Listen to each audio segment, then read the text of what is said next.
आज मैं बहुत ही खुश हूँ क्योंकि आज पूरे 11 साल बाद अमेरिका से मेरा दोस्त अपनी पढ़ाई पूरी करके वापस लौट रहा है। उसने भौतिक शास्त्र के विषय पर पीएचडी की हुई है। उसका मानना ये है कि दुनिया में जो भी कुछ हो रहा है उसमें कहीं ना कहीं फिजिक्स छुपा हुआ होता है। खैर जो भी हो, पर इस कहानी में ऐसा तो क्या हुआ कि उसकी फिजिक्स भी काम नहीं आई। चलिए आज हम पूरी कहानी बताते हैं। जब वो अमेरिका से वापस आया तो सीधा मुझसे मिलने के लिए मेरे घर पे आ गया और आकर ही मुझसे गले मिल गया। मैं भी उसे देखकर बहुत खुश हो गया। मैंने बोला, अरे शिवम, अमेरिका से कब लौटा? मुझे बताया भी नहीं, आज ही लौटा हूँ। तुम्हें सरप्राइज देना चाहता था इसीलिए मैंने तुम्हें नहीं बताया। और बता, क्या हाल चाल है? घर में सब कैसे हैं? मैंने कहा, सब बढ़िया है और घर में भी सब अच्छे हैं। तू बता, तू कैसा है? तुम्हारी पढ़ाई पूरी गई क्या? हाँ, मेरी पढ़ाई तो कंप्लीट हो गई और अब मैं हमेशा के लिए इंडिया वापस आ गया हूँ। अब हम दोनों मिलके खूब मस्ती करेंगे। मैंने कहा, ठीक है, पर आज तुम्हें मेरे घर पे खाना खाने के लिए आना पड़ेगा। वो बोला, जरूर आऊंगा, और है उसके बाद हम कहीं घूमने के लिए जाएंगे, कुछ तूफानी करेंगे, ठीक है ना? मैंने बोला, ठीक है। उसके बाद हम दोनों ने रात को खाना खाने के बाद हमारे गांव के पुराने मंदिर में घूमने के लिए गए। मैंने बोला, शिवम, क्या तुम्हें पता है ये मंदिर बहुत ही ज्यादा प्रचलित है? उसने हैरान होके बोला, ओह, तो ये है तुम्हारा तूफानी अंदाज। क्या यार, तुझे कोई अच्छी जगह नहीं मिली कि तू मुझे यहाँ ले आया मंदिर? मैंने बोला, तुम चलो तो सही, बहुत मजा आएगा। लोगों का मानना यह है कि यह भूत प्रेत जैसी आत्माएं रहती है। शिवम, क्या सच में यहाँ पे भूत है? क्या तुम भी मजाक कर रहा हो? मैं नहीं मानता। मैंने बोला, ठीक है, हम दोनों साथ में जाते हैं और पता लगाते हैं कि सच में भूत है कि नहीं। फिर हम दोनों मंदिर के अंदर चले गए। मंदिर काफी बड़ा था और थोड़ा भयानक भी लग रहा था। ऐसा लग रहा था कि कई दिनों से यह साफ सफाई नहीं हुई है। फिर हमने मंदिर के पुजारी से बात की। पंडित जी, हमने सुना है कि यहाँ आसपास कोई भूत का निवास है, क्या यह बात सही है?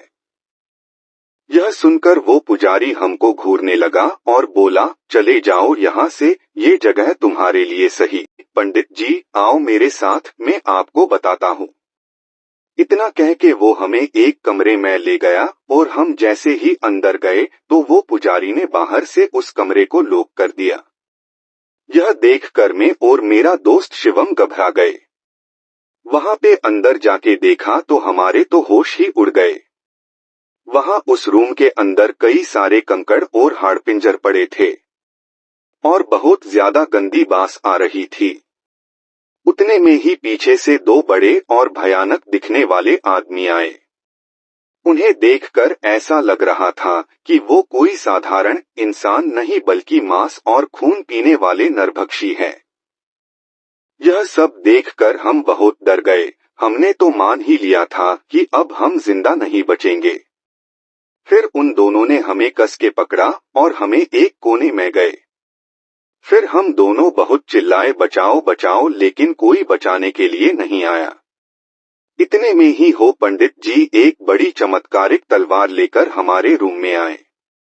फिर उन तीनों ने रूम में आग लगा के मंत्रोच्चार करना शुरू कर दिया। हमने यह सब देखकर डर के मारे और ज्यादा जोर जोर से चिल्लाने लगे। ठीक उसी समय किसी ने बाहर से हमारे रूम का दरवाजा खटखटाया। दरवाजे की खड़खड़ाहट सुनकर उन तीनों ने रूम की आग बुझा दी और दूसरे कमरे में चले गए। हमने तुरंत ही उठकर उस रूम का दरवाजा खोल दिया। दरवाजे के सामने उस मंदिर के ट्रस्टी और आसपास के रहने वाले लोग खड़े थे। हम कुछ बोले उससे पहले उन लोगों ने हमें धमकाना शुरू कर दिया, तुम दोनों कौन हो? यहाँ मंदिर में चोरी करने के लिए आए हो? सच बताओ वरना हम पुलिस को बुलाएंगे। हमने सब सच बता दिया, लेकिन उन लोगों को हमारी बातों पे भरोसा नहीं हो रहा था, बल्कि उल्टा हमें डांटने लगे। तुम दोनों क्या बोल रहे हो? नशा करके आए हो क्या? ये मंदिर कई सालों पहले खंडेर हो चुका है, यहाँ कोई पुजारी नहीं है। अब चलो यहाँ से वरना हम पुलिस को बुलाएंगे। यह सुनकर हमारे तो होश ही उड़ गए, क्योंकि हमने अभी तक जो देखा वो कई इंसान नहीं बल्कि उनकी प्रेत आत्माएं ही। हम तुरंत ही मंदिर से बाहर निकल गए। बाहर निकलते समय मैंने मंदिर की खिड़की से अंदर देखा तो वो तीनों वहीं पे मौजूद थे और मुझे देखकर हंस रहे थे। मैं और मेरा दोस्त तुरंत बाइक लेके घर पहुंच गए। आज भी मैं उसके बारे में सोचता हूँ तो भी मेरा हृदय डर के मारे कांपने लगता है।